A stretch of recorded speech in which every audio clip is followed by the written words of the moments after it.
We have had the Jewish trial in chapter 26. Now comes the Roman one.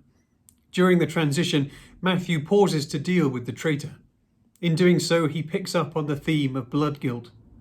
Jesus spoke of the blood guilt from killing the prophets coming upon this generation in chapter 23.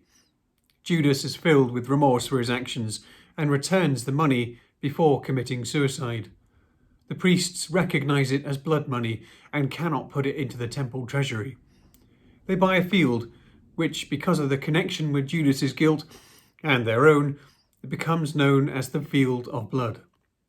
We see others also dealing one way or another with the question of blood guilt. Pilate declares himself innocent of this man's blood, and the crowd readily and tragically take it upon themselves and their children. Although the Passion narratives are in their essentials the same in the four Gospels, each one adds his own details and tells it in their own way.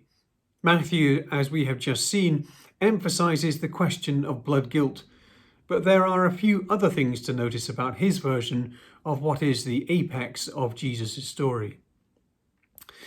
Matthew is the only Gospel to record the fate of Judas. The other place is in Acts 1. The mention of Judas also gives an opportunity for another fulfillment quotation, this time from Jeremiah. As well as this explicit quotation, there are numerous Old Testament texts in the background. The wine mixed with gall alludes to Psalm 69:21, the division of garments from Psalm 22:18. Death between the two robbers possibly refers to Isaiah 53:12. Passing by and wagging heads, Psalm 22:7 and Lamentations 2:15. Mocking also from Psalm 22 verse 7. The darkness from Amos 8 verse 9. The cry of dereliction, Psalm 22 again verse 1. Earthquake and resurrection, Ezekiel 37 and Zechariah 14, 4-5. One intriguing detail is the dream of Pilate's wife. It is tantalizingly brief and never followed up upon.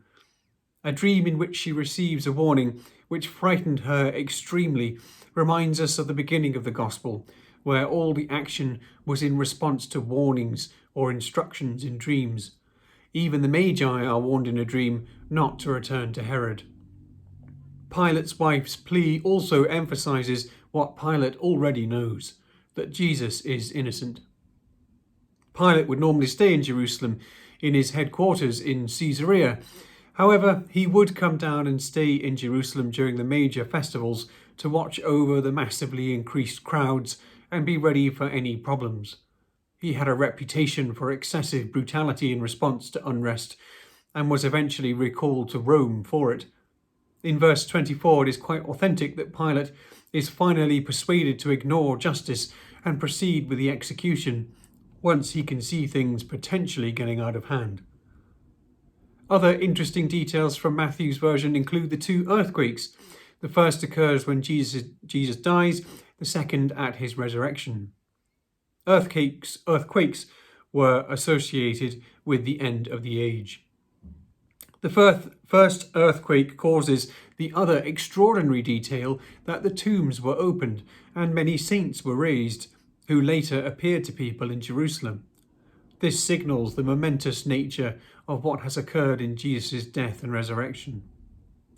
Finally, unique to Matthew's version, we have the tomb plot, where the chief priests and Pharisees collaborate again to prevent any deception from the disciples. They clearly had been paying attention to Jesus' claims and prophecies. This story shows that they have not been moved, like the centurion, by how Jesus died, the darkness and the earthquake, and the tearing of the veil in the temple. They continue to oppose God with the help of the Roman Empire. The irony is thick. The Messiah they hoped for, who would overthrow the Romans, they have just killed with their help.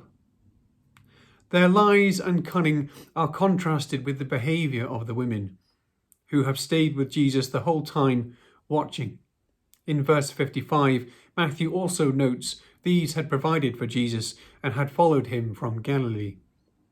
They continue to follow and intend to provide for him one last time in his interment. But for now, they sit and wait and watch.